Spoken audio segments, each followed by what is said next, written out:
अस्सलाम वालेकुम रहमतुल्लाहि व बरकातुहू। आज की वीडियो जो आप देखने जा रहे हैं दरअसल एक वीडियो नहीं है बल्कि एक ऑडियो है जो एक मुल्हिद के साथ गुफ्तगू पर मुश्तमिल है। हुआ ये कि मेरी एक 2 हफ्ते पुरानी वीडियो थी जिस पर एक शख्स हैं जिनका नाम है अनुराग रैना। उन्होंने एक कमेंट छोड़ा और उसमें उन्होंने ये बात कही कि अगर मेरे सवालों का जवाब मिल जाए तो मैं इस्लाम कबूल करने के लिए तैयार हूँ। आमतौर से मैं खुद से किसी शख्स से इल्हाद के ऊपर या इर्तिदाद के ऊपर गुफ्तगू नहीं करता हूँ, बहस-ओ-मुबाहिसा नहीं करता हूँ। इल्ला ये कि अगर सामने वाला मजबूर करे तो फिर हम भी मजबूर हो जाते हैं गुफ्तगू करने पर। मैंने उनको इसलिए फ़ोन किया चूँकि एक तो उन्होंने अपना नंबर छोड़ा था और साथ में उन्होंने अपनी इस नीयत का इज़हार किया था कि अगर सवालों के जवाबात मिल जाएँ, तो वो इस्लाम कबूल करने के लिए तैयार हैं। ये हमारी ज़िम्मेदारी बनती है कि हम इस तरह के लोगों को अप्रोच करें। लेकिन मुझे कॉल करके अंदाज़ा हुआ कि और गुफ्तगू करके थोड़ी देर बाद ये अंदाज़ा हुआ कि इनका मकसद हक़ की तलाश नहीं है, बल्कि इनका मकसद ये था कि वो किसी शख्स से अपना वर्ल्ड व्यू मनवाने की कोशिश करें और खामख़ाही किसी के साथ बहस-ओ-मुबाहिसा करें। तो ये सूए इत्तेफ़ाक था कि मैंने उनको कॉल कर ली और बहरहाल आधे घंटे की गुफ्तगू के बाद जब मुझे ये वाज़ेह हो गया कि ये शख्स महज़ मुबाहिसा करना चाहता है और इसे इससे कोई फ़र्क नहीं पड़ता कि हक़ क्या है और बातिल क्या है, तो मैंने जो बकिया आधे घंटे की गुफ्तगू थी उसको रिकॉर्ड करना मुनासिब समझा। चूँकि ऐसे लोगों को और इनका जो दलाइल हैं, उसको एक्सपोज़ करना भी बहुत ज़रूरी है। इस गुफ्तगू में जो प्रॉब्लम है इस रिकॉर्डिंग में वो ये कि चूँकि पहले से ये चीज़ ज़हन में नहीं थी कि इसको रिकॉर्ड किया जाएगा, तो इसलिए जो सामने वाले की जो आवाज़ है, वो थोड़ा पस्त है। तो आप हज़रात को आवाज़ अपने डिवाइस की बढ़ाकर, वॉल्यूम बढ़ाकर उसको गौर से सुनना पड़ेगा। लेकिन अगर कोई चीज़ आपको समझ में ना आए, तो मैंने उसका जो जवाब दिया है, तो आप उसके कॉन्टेक्स्ट से, सियाक़-ओ-सबाक़ से आपको अंदाज़ा हो सकता है कि गुफ्तगू क्या हो रही है। जो शुरू के आधे घंटे की गुफ्तगू है जिसकी रिकॉर्डिंग मौजूद नहीं है, उसमें बहुत से अहम दलाइल आए, मसलन आर्गुमेंट ऑफ कंटिंजेंसी वगैरह-वगैरह, कायनात कैसे बनी, इसके ऊपर भी गुफ्तगू हुई। लेकिन जो आखिर के आधे घंटे की गुफ्तगू है, उस पर उसका जो फ़ोकस है, उसका जो मेन पॉइंट है, वो डार्विनियन एवोल्यूशन है। तो इसमें मुल्हिदों की तरफ से आमतौर से जो जवाबात दिए जाते हैं या जो एतराज़ात किए जाते हैं, जो भी दलाइल दिए जाते हैं, उसका मुख्तसर जवाब देने की और काउंटर आर्गुमेंट करने की कोशिश की गई है।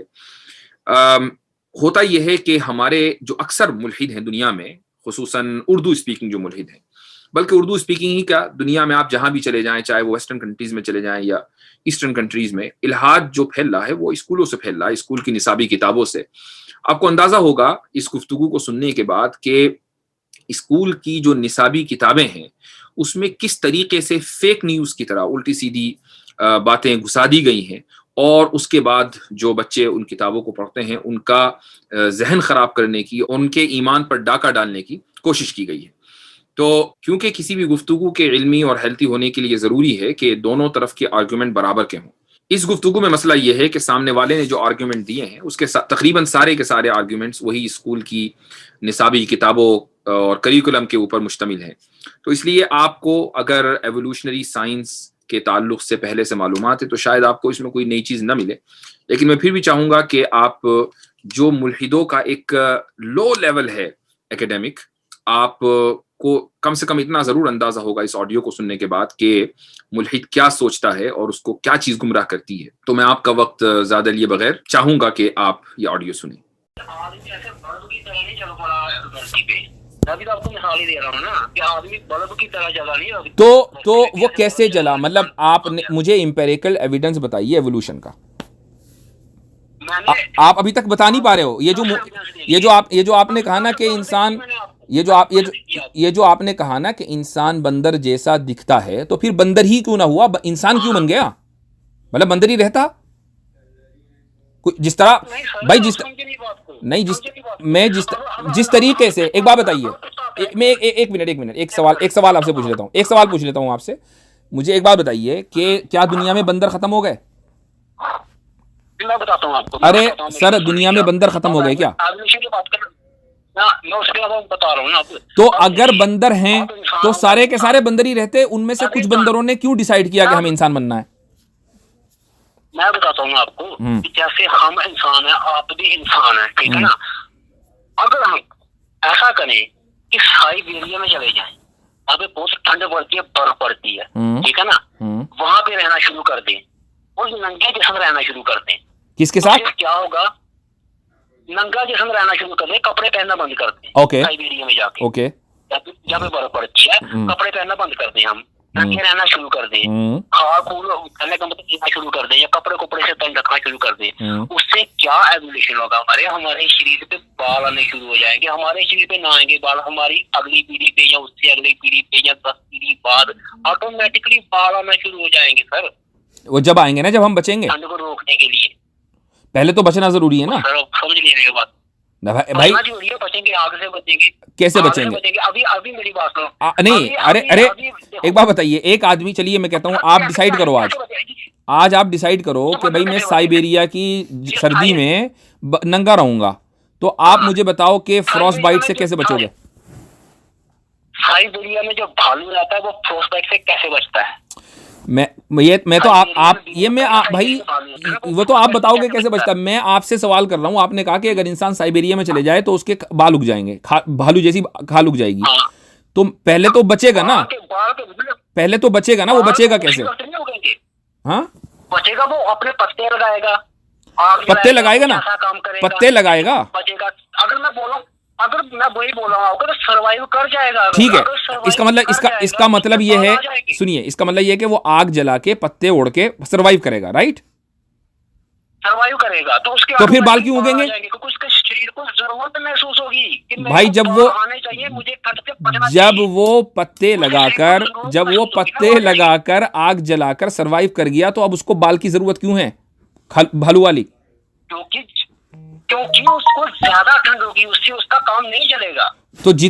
तो फिर सर्वाइव नहीं करेगा भाई, या तो सर्वाइव करेगा या नहीं करेगा। मैं बोल रहा हूँ अगर जैसे आप बोल रहे हैं ना कि जैसे मैं बोल रहा हूँ झुंड चला जाए तो उसमें ज्यादा पर्सन, ये तो बात जाहिर है कि कुछ लोग तो मर जाएंगे, कुछ लोग नहीं, जो भी कोई भी सर्वाइव नहीं कर पाएगा उस माइनस में बगैर कपड़ों के। आपने देखो शुरू में बोला कि बगैर कपड़ों के जो साइबेरिया में चले जाए तो अगली नस्ल में बाल आ जाएंगे। आप उसी बात पे रहो, उसमें बदलो मत। तो इसका मतलब क्या है कि इसका मतलब ये हुआ कि ना तो वो आग जलाएगा ना वो पत्ते ओढ़ेगा, क्योंकि बर्फ के अंदर पत्ते उसको मिलने वाले भी नहीं है वैसे भी, तो उसको नंगा ही रहना है, उसको नंगा ही रहना है। आपने खुद ही बोला ना कि नंगा रहेगा, आपने खुद ही बोला कि नंगा रहेगा तो खाल उग जाएगी, उसकी खाल के ऊपर बाल उग जाएंगे। सर बात तो सुन लो, कपड़े तो अब आए ना, मैं कपड़ों की बात ही नहीं कर रहा हूँ। अरे मैं 2.5 लाख साल पहले का।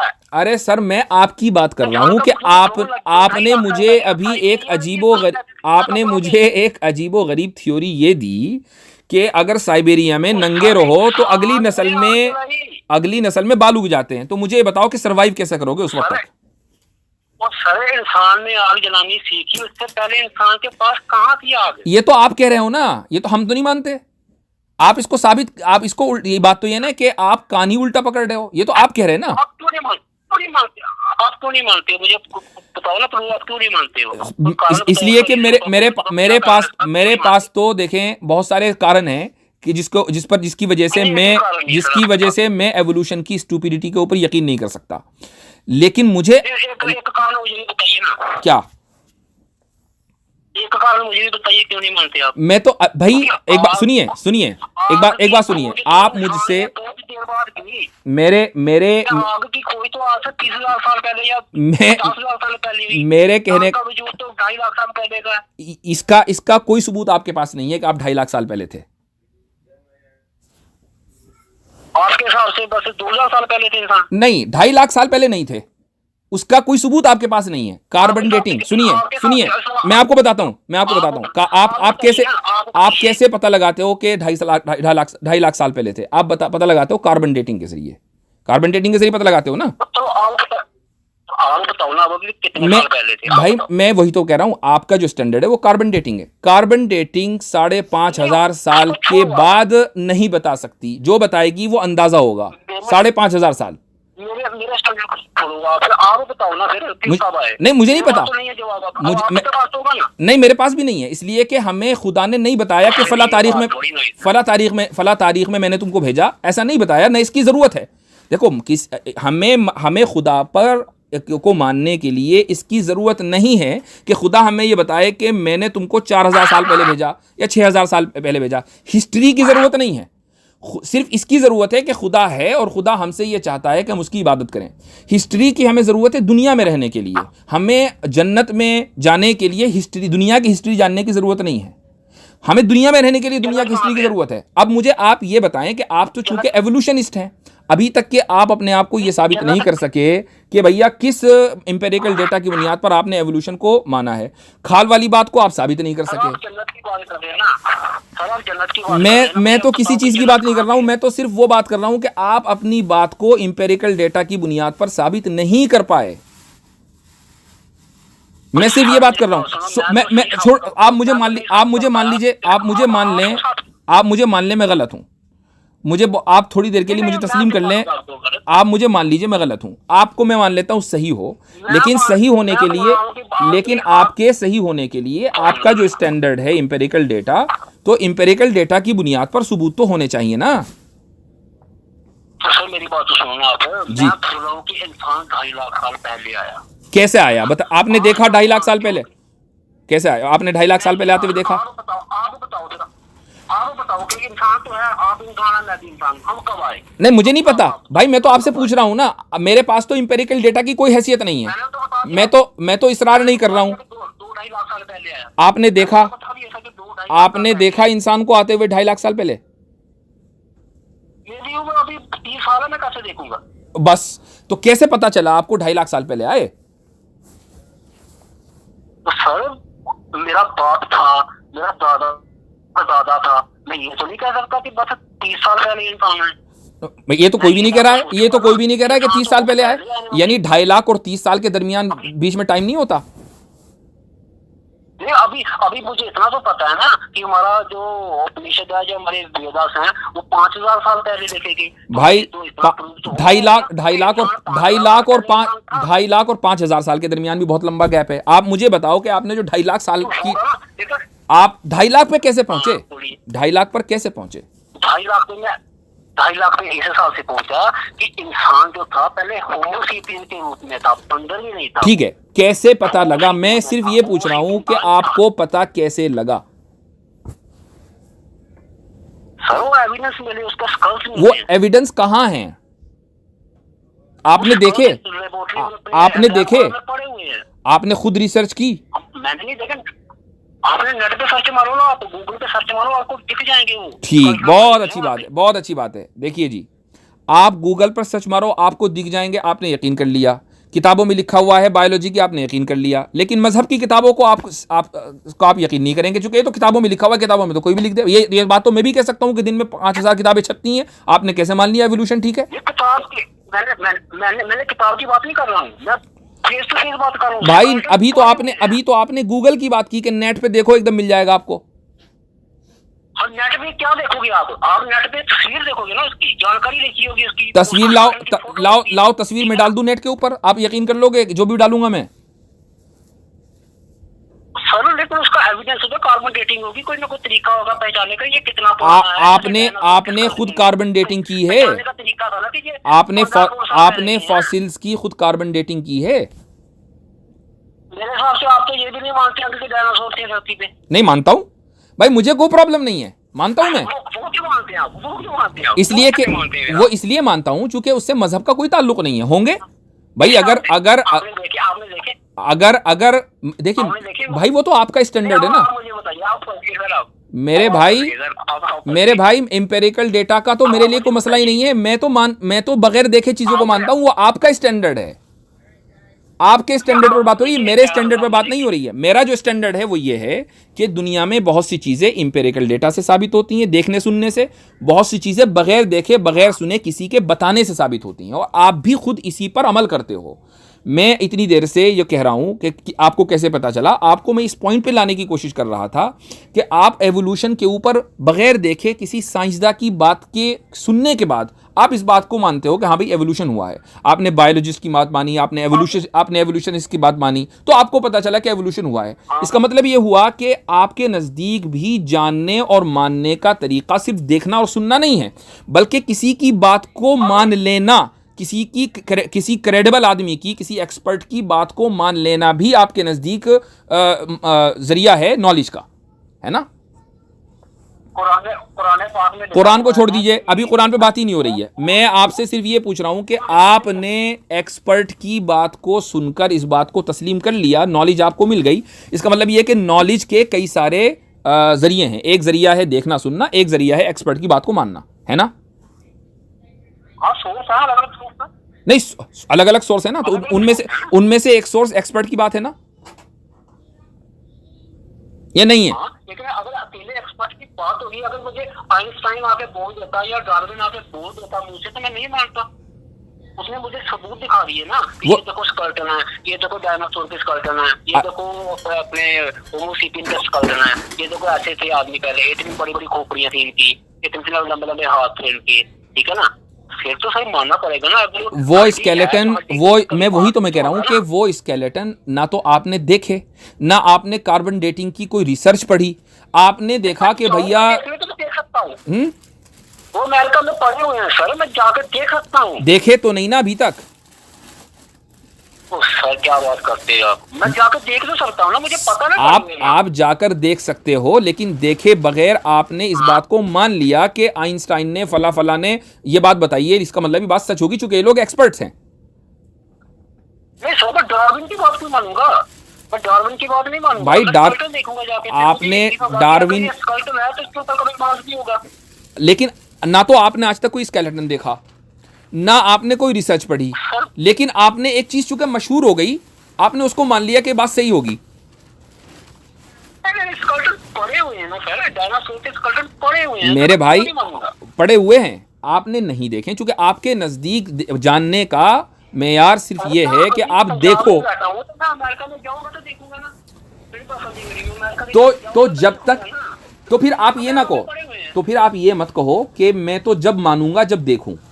आप ये मत कहो फिर, या आप अपने इस उसूल को खत्म करें पहले। एक बात बताइए मुझे, आप मुझे देख रहे हैं? फिर वही बात हो गई भाई, देखना और सुनना, देखना सुनना चखना टच करना, पांच सेंसेस है ना। आपने इन 5 सेंसेस में से कौन से सेंस को इस्तेमाल करके डार्विन एवोल्यूशन को माना है, मुझे वो बताओ ना आप। आपके हिसाब से 5 सेंसेस हो गए ना, आपके हिसाब से हो गए ना। अब मैं कैसे मानूं कि 5 ही सेंसेस हो गए? अगर मुझे पता है, जानकारी है कि अमेरिका में स्केलेटन पड़े हुए हैं, ठीक है ना, तो मैं मानूंगा। वो जानकारी कैसे है आपको? वो जानकारी कैसे है आपको? जानकारी अब बच्चे पढ़ते हैं स्कूलों में। स्कूलों में क्या पढ़ते हैं? स्कूलों में क्या पढ़ते हैं? स्कूलों में क्या पढ़ते हैं?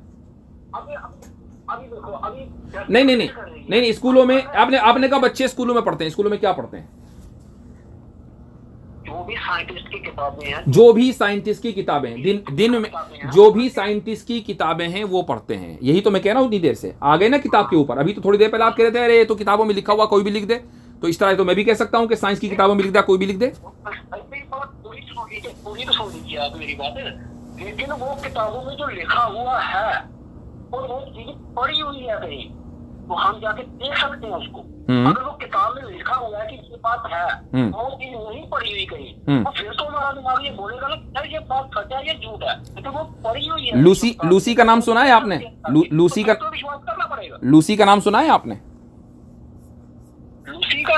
हाँ, LUCY। हाँ, लूसी का नाम सुना है? हाँ, लूसी का नाम सुना, मैंने बहुत बार सुना है। बोलिए आप। कौन है? लूसी पिक्चर थी एक यार, पिक्चर देखी है मैंने लूसी। लूसी की पिक्चर की बात नहीं कर रहा हूं मैं। आप एवोल्यूशन की बात करो और आपको लूसी नहीं पता। भाई लूसी जो है एवोल्यूशन में, जानकारी नहीं। हाँ तो यही बात है, जब आपको जानकारी नहीं तो आपने बगैर जानकारी के मान कैसे लिया? आपने जानकारी दी क्या मुझे? नहीं, आपको जब ये जानकारी नहीं, जो इतनी फंडामेंटल जानकारी है, यानी मैं एवोल्यूशन पे बिलीव नहीं करता, लेकिन मुझे लूसी के बारे में पता है। आप एवोल्यूशन पे बिलीव करते हो, आपको लूसी के बारे में पता नहीं है? नहीं, आप बिलीव नहीं करते एवोल्यूशन पे? नहीं, मैं तो नहीं करता। फिर आपको लूसी के बारे में कैसे पता? यही तो बात है, आप बिलीव करते हो, आपको क्यों ये क्या ये क्या बात हुई भाई? मुझे इसलिए पता है क्योंकि मैंने स्टडी की है, इसलिए कि मैंने स्टडी की है। मैं हर कहाँ पर स्टडी की है? हाँ तो पंचतंत्र खत्म हो गए यहाँ पे, सूंघने की, देखने की, वो खत्म हो गया। आपने स्टडी की बात कर भाई, वो आपका स्टैंडर्ड है, मेरा स्टैंडर्ड नहीं है। आपको हैरत की बात है कि आप इस गुफ्तगू के जो उसूल हैं उससे भी वाकिफ़ नहीं है। देखिए, ये आपका स्टैंडर्ड है, मेरा स्टैंडर्ड नहीं है। मैंने कई मरतबा क्लियरिफाई किया कि मेरे नज़दीक सिर्फ देखने और सुनने ही से इल्म नहीं आता। मैं तो बग़ैर देखे और बग़ैर सुने भी बहुत सी चीज़ों पर यकीन रखता हूँ। इसलिए मेरी बात तो छोड़ दीजिए, मैं तो आपकी बात कर रहा हूँ इतनी देर से, क्योंकि आपने ये बोला था कि किताबें तो कोई भी लिख दे, तो मैं भी वही बोल रहा हूँ कि किताबें कोई भी लिख दे। लेकिन आपने किताबों में डिस्क्रिमिनेट किया। आपने रिलीजियस किताबों को कहा कि कोई भी लिख दे, लेकिन साइंटिफिक किताबें जो स्कूल में आपको पढ़ाई जा रही हैं उसके बारे में आपका ये अकीदा नहीं है। आप कहते हैं कि नहीं ये बिल्कुल ऑथेंटिक है। अब मैंने आपसे पूछा कि लूसी, तो लूसी के बारे में आपको पता नहीं। अब सुनिए, अब मैं आपको बता देता हूँ। मैं आपको बताता हूँ। नहीं, रुक जाइए आप। मैंने ये बोला कि अगर किताब में लिखा हुआ है और अगर मुझे कहीं लिखी जाती होती है तो उस बात को मान लूंगा। ऐसे ही आप खुदा की बात करते हो तो ठीक है। अब मैं आपको लूसी के बारे में बताता हूँ। सुनिए, आपको लूसी के बारे में बताता हूँ। ये आपकी किताब में लिखा हुआ है, ठीक है? ये आपकी किताब में लिखा हुआ है कि लूसी जो है वो, अच्छा, होमो सेपियन से पहले होमो इरेक्टस थे, होमो इरेक्टस से पहले होमो हेबिलिस थे, होमो हेबिलिस से पहले वो थे, क्या कहना चाहिए, एस्ट्रोलोपैथिकस फ्रांसिस। एस्ट्रोलोपैथिकस फ्रांसिस, ये मैं आपकी बता रहा हूँ थ्योरी। ये मैं नहीं मानता इन चीज़ों को। जो एवोल्यूशनिस्ट कहते हैं उनके मुताबिक बता रहा हूँ, मैं आपको रिपोर्ट दे रहा हूँ सिर्फ कि ये था। एवोल्यूशनिस्ट ये मानते हैं कि ऑस्ट्रेलोपैथिकस फ्रांसिस का जो स्केलेटन मिला है उसका नाम है लूसी।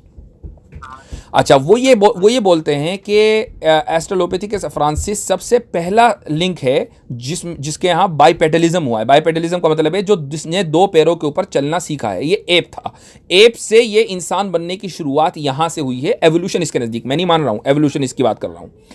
अच्छा, अब आप ये देखें कि पूरे इस थ्योरी को इनको स्केलेटन मिला। किसका? लूसी का स्केलेटन जो है, इन्होंने दावा किया 1974 में कि 40% स्केलेटन मिला है हमें। ठीक है भाई, 47 मिल गया होगा। उसके 10 साल के बाद 1980s में 84-86 के अंदर दोबारा जब रिसर्च हुई तो पता चला कि नहीं जी नहीं, 40% नहीं, 22.8% है स्केलेटन की हड्डियाँ। 22.8% स्केलेटन की हड्डियों की बुनियाद पर, जिसमें ना तो हाथ की हड्डियाँ थी ना पैर की हड्डियाँ थी, ये फैसला कर लिया गया कि ये लूसी जो है खड़े होकर चलती थी जिस तरह इंसान चलता था, जबकि हाथ की हड्डियाँ भी मौजूद नहीं है, पैर की हड्डियाँ भी मौजूद नहीं है। और फेक डाटा जो है वो स्कूल की निसाब की जो करिकुलम की किताबें हैं उसके अंदर इंसर्ट कर दिया गया। पूरे म्यूजियमों के अंदर लूसी के जो है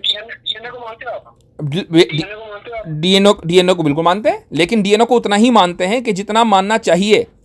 ठीक है, डीएनए की बात सुन लीजिए। कितनी? डीएनए में आपको सारी जानकारी मिल जाती है। क्या जानकारी मिलती है? आदमी के फिजिकल इफेक्ट की, आदमी कैसे चला, कैसे उसका वजूद में आया, सारी डीएनए में जानकारी मिल जाती है। भाई, जब डीएनए मौजूद ही नहीं है तो जानकारी, भाई जितना स्केलेटन होगा उतना ही तो जानकारी मिलेगी। 22.5% से आपको 100% जानकारी कैसे मिल जाएगी? डीएनए का तो आपको बॉल ही होता है। अब मैं आपको बताते जाऊं। आपने बोला सुनिए, होमोसेपियंस आपके मुताबिक जो है 2.5 लाख साल पहले थे ना। आपके मुताबिक, मेरे मुताबिक नहीं, आपके मुताबिक 2.5 लाख साल पहले थे।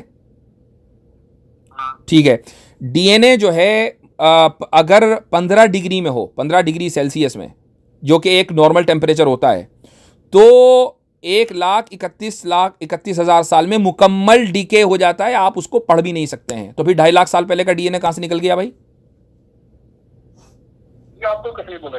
ये आप कहीं भी पढ़ लो, ये आप कहीं भी पढ़ लें, जेनेटिक साइंस में पढ़ लीजिए भाई। एक आपको मैं बता रहा हूं, एक ये मार्टिन एलेनटॉफ्ट एक साइंटिस्ट है, MORTEN एलेनटॉफ्ट। उसने बाकायदा स्केल दिया हुआ है कि 15 डिग्री सेल्सियस में अगर कोई स्केलेटन रहेगा, और 15 डिग्री सेल्सियस में हमेशा रहे, उसमें कोई वेरिएशन ना हो, ना ऊपर ना नीचे, जो कि पॉसिबल नहीं है, तो 1,31,000 साल में मुकम्मल डीके हो जाएगा। मुकम्मल डीके, कंप्लीट डीके। एक बात तो आप मान के ना कि जो स्केलेटन मिले होंगे, हाँ, उसका कोई डीएनए हुआ होगा, डीएनए से प्रूव हुआ होगा, तो वो 1,31,000 साल पहले के होंगे। तो इसका मतलब 2.5 लाख साल वाली बात खत्म हो गई। इसका मतलब ये तो प्रूव हो गया ना फिर, अगर इस उससे बाद चलो DNA खत्म हो जाता है। सुनिए, तो 2.5 लाख साल, तो 2.5 लाख साल वाली बात झूठ हो गई ना साबित। झूठ नहीं ना हुई सर, झूठ कैसे हुई? अगर उस वक्त से लेकर अब तक खत्म हो जाते हैं तो ये थोड़ी बात है कि उससे पहले थे नहीं वो, तो उस वक्त की जानकारी अब तक खत्म हो गई। तो उससे पहले खत्म हो गई जब जानकारी खत्म हो चुकी है तो पता कैसे चला 2.5 लाख साल पहले थे? तो सर एवोल्यूशन की यही तो थ्योरी है कि अगर इंसान बंदर की तरह दिखता है, बंदर की तरह चलता है, अरे मैं ये कहता हूं कि ये भी गलत है कि बंदर की तरह पैर है, बंदर की तरह दिखता है। दिखने में इंसान और बंदर में आपको फर्क नहीं लगता? ये फर्क है सर, लेकिन तो ये फर्क क्यों है? ये मैं ये पूछ रहा हूं कि ये फर्क क्यों है? यानी बंदर ने ये डिसाइड क्यों किया कि भाई चलो आज इंसान बनने की कोशिश करते हैं, लेट्स हैव फन? ये क्यों किया? मैं आपको बताता हूँ और मेरी बात पूरी सुन लीजिए। अभी हमारा सूर्य है ना, मैं अभी आपकी बात सुनूंगा, मैं आपकी बात सुनूंगा, सुनिए, मैं अभी सुनूंगा आपकी बात, मैं भी सुनता हूँ, रुक जाइए जरा, एक मिनट। मैं आगे बढ़ने से पहले जरा कॉन्वर्सेशन को रिकैप कर लें। मैंने आपको लूसी की बात बताई, आपने उसका जवाब नहीं दिया। आपको मैंने डीएनए की बात बताई, उसका जवाब नहीं दिया। सुनिए, उसके बाद मैंने आपको कार्बन डेटिंग की बात बताई कि कार्बन डेटिंग जो है 5,730 साल तक के चलता है, उसके बाद उसकी उम्र खत्म हो जाती है। आपने उसका जवाब नहीं दिया। उसके बाद मैंने आपको फिलोसॉफिकल आर्गुमेंट दिया, आर्गुमेंट ऑफ कंटिंजेंसी, आपने उसका जवाब मुझे अभी तक नहीं दिया। इसी तरीके से आपने बोला कि एवोल्यूशन, आपने बोला कि भाई मैं तो देखकर यकीन, आपने बोला कि मैं तो देखकर किसी चीज पर यकीन रखता हूं, जब तक कि मैं किसी चीज को न देख लूं मैं मानूंगा नहीं। और एवोल्यूशन को आप सुनकर, स्कूल की किताबों में जो लिखा हुआ है आप उसको सुनकर मान रहे हैं, तो आप अपने स्टैंडर्ड पर बाकी नहीं है। अब आप बोलिए आगे, अब आप आगे की बात बोलिए जो आप बोल रहे थे।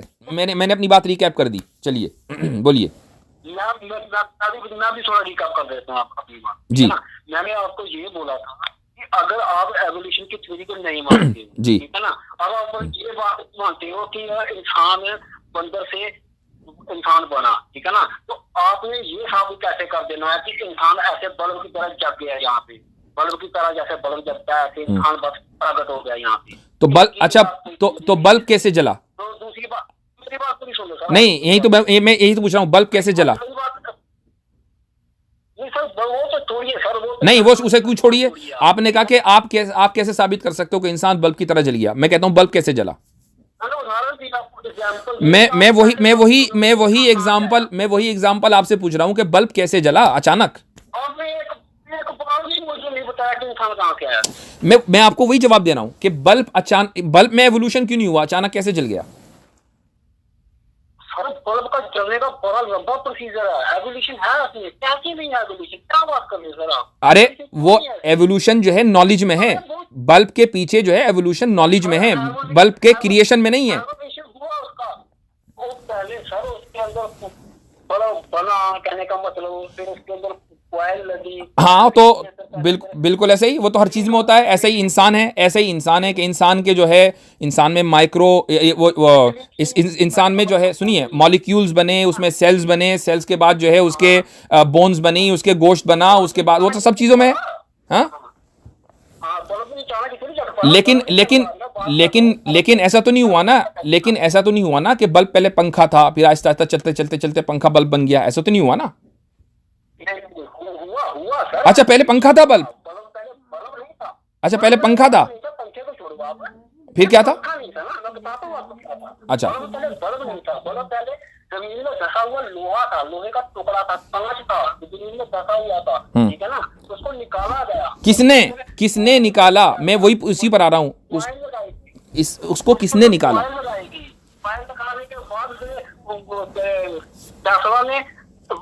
उसके ऊपर शोध किए, ठीक है ना, सिर्फ एक बार में नहीं जला, वो बहुत बार एक्सपायर हुआ, बहुत बार वो डंप हुआ, बहुत बार वो ब्लास्ट हुआ, ठीक है, बहुत देर बाद कहीं जला। Okay, I agree. Natural selection की बुनियाद पर बल्ब ने ये डिसाइड किया कि मुझे बल्ब बनना चाहिए, या किसी ने उसको बनाया? बनाया। ऐसे ही इंसान को भी बनाया, और इंसान भी अचानक वो नहीं हो गया, बल्कि सुनिए एक मिनट, मैं अपनी बात मुकम्मल कर लूं। जिस तरीके से बल्ब का मटेरियल था कि उसमें लोहा है, उसमें कांच है, उसमें फला फला चीजें हैं, ऐसे ही इंसान के अंदर भी मटेरियल है कि उसमें मॉलिक्यूल्स हैं, उसमें सेल्स हैं, उसके अंदर जो है पट्टे हैं, उसके गोश्त है, उसकी हड्डियां हैं, वो सब बनी है, तो इंसान बना है। जी आपने अब बोल दिया ना कि उसको बनाया, ठीक है ना, उसको जिसने भी बनाया, ठीक है ना, तो उसको कैसे बनाया? उसका जवाब तो मैं आपको पहले दे चुका हूं कि ये सवाल इसलिए दुरुस्त नहीं है कि अगर उसको भी किसी ने बनाया होता तो फिर हम कभी भी मौजूद नहीं हो सकते थे। ऑलरेडी मैं फिलोसॉफिकल जवाब आपको दे चुका हूं, और ये मेरा जवाब नहीं है। ये जवाब जितने आपकी, अगर आपने फिलॉसफी पढ़ी होगी तो बहुत आसानी के साथ आप इसको समझते हैं। मसला ये है कि आपने अभी ना तो बायोलॉजी पढ़ी, ना आपने जेनेटिक साइंस पढ़ी, ना आपने फिलॉसफी पढ़ी, और आप इन मौजूआत के ऊपर गुफ्तगू कर रहे हैं उस आदमी से जिसने ये सारी चीजें पढ़ी हैं। बेसिक नॉलेज है ना ये बेसिक नॉलेज नहीं है भाई, ये बेसिक नॉलेज नहीं है। आप मुझसे गुफ्तगू कर रहे हैं जबकि मैंने बायोलॉजी भी पढ़ी है, मैंने फिलॉसफी भी पढ़ी है, मैंने जेनेटिक साइंस भी पढ़ी है, और मैं इन सब चीज़ों को पढ़ने के बाद इस कंक्लूजन पे पहुंचा हूं कि इससे बड़ा स्कैम गुज़िश्ता 150 सालों में नहीं हुआ जो डार्विन ने किया है हम लोगों के साथ, और सारी दुनिया को बेवकूफ़ उसने बना दिया। अब आप मुझे बताओ, आप मुझे एक चीज़ बताइए, मैं बिल्कुल पोलाइटली आपसे पूछता हूं कि मैं पोलाइटली आपसे पूछता हूं कि आपको बंदर और इंसान के चेहरों में सिमिलैरिटी या उनके जिस्मों में सिमिलैरिटी की बुनियाद पर आपको यकीन हुआ कि भाई इंसान का भी एवोल्यूशन हुआ, ये बंदरी से आया होगा, ये आपने सिमिलैरिटी देखी। लेकिन जब आप इस दुनिया में देखते हैं कि एक बल्ब खुद से नहीं बन सकता, उसको कोई ना कोई बनाने वाला है, तो क्या यही सिमिलैरिटी आपको इंसान में नजर नहीं आती कि इंसान भी खुद से नहीं बन सकता और जानवर भी खुद से नहीं बन सकता, उसको कोई ना कोई बनाने वाला है? ये सिमिलैरिटी तो यहां पर भी है। बनाने वाला है ना सर, बनाने वाला है ना, मॉलिक्यूल है ना, छोटे छोटे बनाने वाले। अच्छा, तो मॉलिक्यूल जो है वो बनाने वाले हैं, तो इसका मतलब तो ये हुआ कि जो कांच है वो बनाने वाला है बल्ब को। तो कांच को कहिए कि कांच ने बनाया बल्ब। आप इंसान को क्यों कहते हैं? कांच कैसे बना, सोना कैसे बना, चांदी। तो फिर मॉलिक्यूल जो है वो उसको किसने बनाया? और मॉलिक्यूल के अंदर आप कहते हैं कि कॉन्शियसनेस है। तो यानी जिस तरीके से कांच ने बल्ब को नहीं बनाया, तो मॉलिक्यूल ने इंसान को कैसे बना दिया? मॉलिक्यूल्स तो हमारे जिस्म का मटेरियल है, हमारा मटेरियल हमारे जिस्म में शामिल है, लेकिन उसने बनाया नहीं है, उससे बने हैं हम। स्टार के अंदर बने ना पहले कि बात तो यही है ना, वो तो मैं भी मानता हूं कि अरे भाई मैं ये कह रहा हूं कि जो मटेरियल है वो मटेरियल बनाने वाला नहीं होता, मटेरियल तो खुद बना हुआ है। मॉलिक्यूल्स तो हमारे जिस्म का मटेरियल है, मॉलिक्यूल कैसे बनाएंगे इंसान को? आपने उल्टी बात कैसे कर दी भाई? ये तो फिर कहिए कि कांच ने जो है बल्ब को बनाया है। फिर आप बताइए कैसे आया, अगर आप ये बात नहीं मानते। मैं तो कह रहा हूं कि आपके पास, आपको मैं बोल रहा हूं कि जिस तरीके से एक इंसान को खुदा ने यह सलाहियत दी है कि वो बल्ब बना दे और बल्ब बन जाता है, ऐसे ही खुदा के पास ये कुदरत है, और उस कुदरत को इस्तेमाल करके उसने इस पूरी कायनात को बनाया, और इस कायनात में इंसान को बनाया, जानवरों को बनाया। तो ये खुदा के बनाए हुए हैं, और साइंस इस चीज़ का खुदा, उसका जवाब यह है कि खुदा को अगर किसी ने बनाया होता तो फिर हम कभी भी वजूद में नहीं आ सकते थे। ये चीज़ साइंस की नहीं है, फिलॉसफी की है। न माने वो आपकी मर्जी है, वो आपकी मर्जी है। मैंने तो आपको एक आर्ग्यूमेंट ऑफ कंटिजेंसी दे दिया, मैंने आपको आर्ग्यूमेंट ऑफ कंटिजेंसी का आर्ग्यूमेंट दे दिया है। चूंकि आपने फिलॉसफी नहीं पढ़ी है, आपने पढ़ी है बायोलॉजी, और बायोलॉजी भी सुनी सुनाई स्कूल वाली। आप वो उसको बुनियाद बनाकर उससे एक बात कर रहे हैं कि जिसने फिलॉसफी के अंदर पीएचडी कर ली, आप उससे बात कर रहे हैं। हैरत की बात है।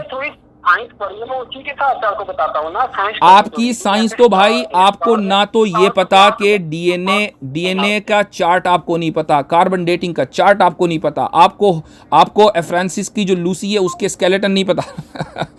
कट के भाग गया।